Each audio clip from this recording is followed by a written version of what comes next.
Hi, Lisa. How are you Hi, doing? Amy. How have you I'm been? great. Good. Hunkering in place. Not much has changed for me on the day to day because I'm working from my home office, but no road warrior Yeah, travel, which is probably a good thing. And I staying know. here with my family. Good. Yeah, good, I good. know you just wrote your book and we're planning a book tour, and I know I got to go to one of your events before everything changed. But wow, took a different turn for you with that. And are you planning Yeah, to go back out on the road once things settle down, or yeah. I hope so. And also, just switching a lot to virtual. There's really, the whole publishing community is trying to figure out how do you do a virtual book launch. So my book came out February 26th. I think you were able to go to really the one, the only of the book signings. And everything else really put on hold, but it'll either be delayed, we'll sort of to be determined. Probably a lot will go to virtual and a lot will be pushed to 2021. But in the meantime, I'm really proud of the content. So we're trying to figure out ways to get the word out and share more about this dynamic that I'm so fascinated with, which is the interaction between mentoring and inclusion. awesome. Well, that's exactly why I wanted to talk to you today, Lisa, and so I appreciate you taking this time for us. You and I worked together to build a women's leadership program, and we wrote a lot of content around communication and gender differences in communication on teams. And as we wrote that content, we never imagined a world that would be 100% virtual. And so I was wondering, what are some of the things you're seeing in your work that in this virtual world that we're in that is showing up where there is difference between men and women and gender differences in communication? How do you see that showing up differently in a world that's totally virtual? Yeah, it's an interesting question, and I think the answer is it's evolving. I'm actually surprised in the 8 or 9 weeks since we've been doing this, the whole world has sort of embraced Zoom, how much things have changed. But in the real world, when you're meeting live and in person, there definitely is a palpable gender difference. Again, it's more of an archetypical difference. Not all women are one way. Not all men are one way either. But typically, women feel much more hesitant Hmm. to insert their voices, to interrupt, um, and that kind of thing. And as a consequence, often feel that they've been unheard Yes. and or overlooked, right? The thing that's so interesting about the virtual world is if you had asked me 9 or 10 weeks ago, how would that translate to virtual? I would tell you, it's still going to be an issue because people are going to, you've seen it. People start to talk at once, and the yellow box that Yes. highlights who's speaking keeps moving back and forth, and you can't understand anything.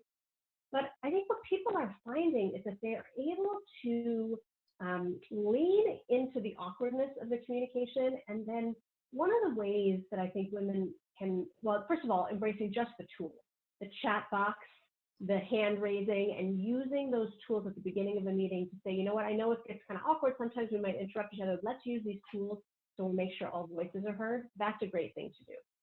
The other skill that's an inclusive leadership skill that I think could be so brilliantly used in the virtual world is the skill of, it's called name the dynamic. Okay. Name the dynamic is like, you ever been in a conversation, Amy, where like you walk away and you're like, man, that was awkward. I Yes. wonder what that was about, right? And you can't quite pin down what the awkwardness is. Or you're sensing some, hostility, and you walk away and you're like, what was that all about? Yeah. Right? Well, the leadership skill is a skill that very um, uh, gently, right, names what is happening so that you can address it without being accusatory. And in the virtual world, especially as new as we are to doing this by Zoom, Hmm. it can be really helpful. So it might look something like this. Hey, I know this yellow box has been moving back and forth, and I'm finding it a little difficult to get a word in edgewise Uh, here. I know it's technology, but I'd like to blah, blah, blah. So it's really just calling out the elephant in the room in a way. You see how that wasn't like, Amy, you're not letting me talk. yes. that was more blaming it on the technology, which is a really neutral thing, I think, that people can use, and I think would be helpful in balancing that gender dynamic about this interruption or talking over one another that can be so prevalent in Yeah. the Zoom rooms. Do you think that that would be acceptable for women to use if they're feeling like they're not being allowed to speak in meetings where they might be in the minority? Yeah, absolutely.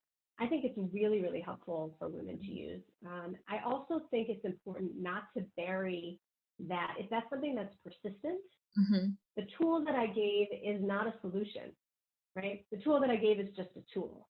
And so I do think if that keeps happening and persisting, after the meeting or in a separate context, addressing that head on is a really, really important thing to do, practicing that and the whole thing. But in the middle of a meeting with many people is not the time to have that conversation. Yeah.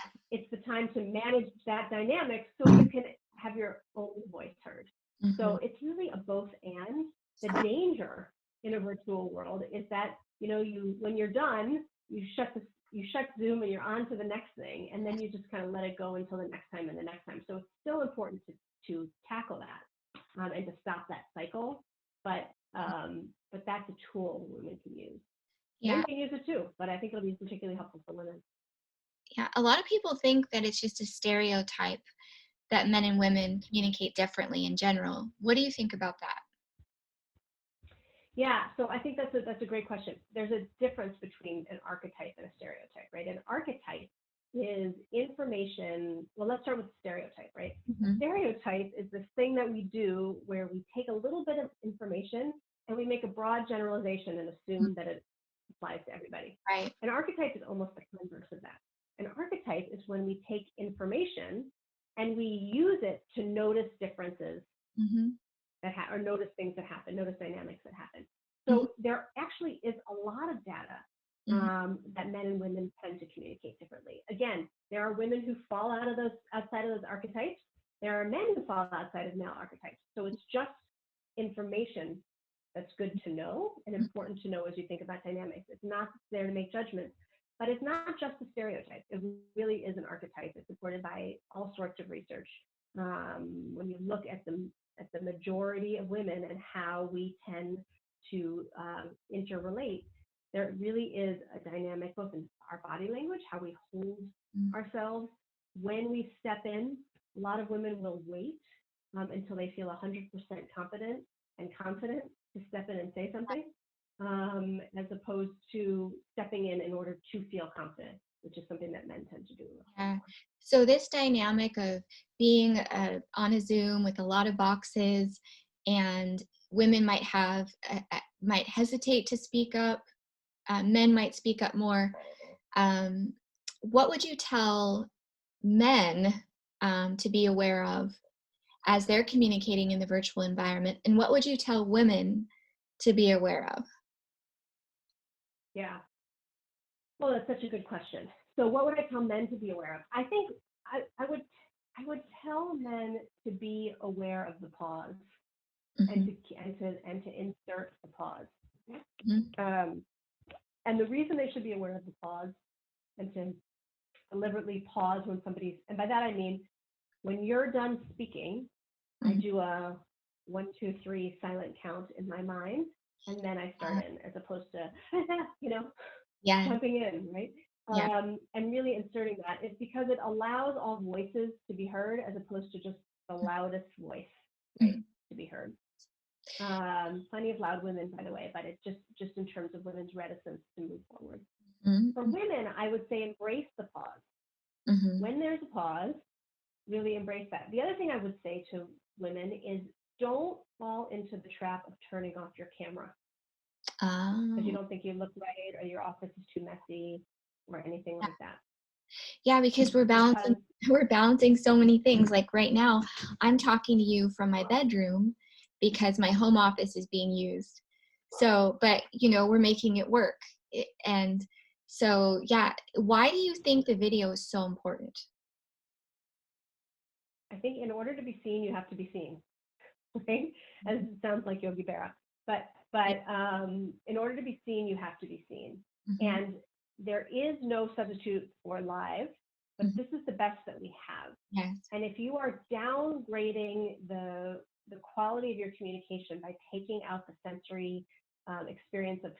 seeing each other, then you are making yourself more invisible, Mhm. which is really, really hard. So I'd say turn the camera on. Don't worry about, how your cheekbones look, whatever. Not everybody's kind of in this work from home phase.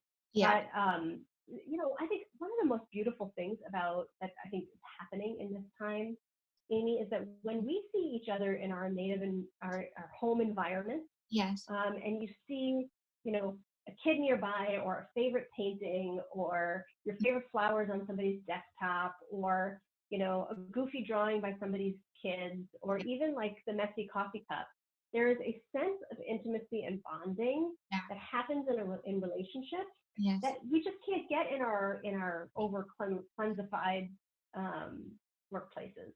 And Yeah. so That's so true. use that to your advantage. Use that Yes. to your advantage. I can remember conversations with you that we've done by Zoom, and I see your dog in the background, and we have a great conversation about how you got your dog, and all that. And it really helps to build those relationships. And the same is true in the group context as well. Yeah. That's really great. I love it. I love how just by being more human with one another, we can bridge some of those differences, and just by practicing the power of the pause in our communication, and then women seeing that opportunity to speak and taking it, not waiting for permission, but just leaning into that and taking that opportunity to speak. But thank you for sharing those ideas, and also that great tool on how to neutralize anything that isn't going well for you without the other person feeling attacked. It's so great Yeah. chatting with you, Lisa. I'm glad we could have this iced tea together, um, and I hope to see you very soon. Thank you. Thanks, Amy. It was a joy. Take care. Bye.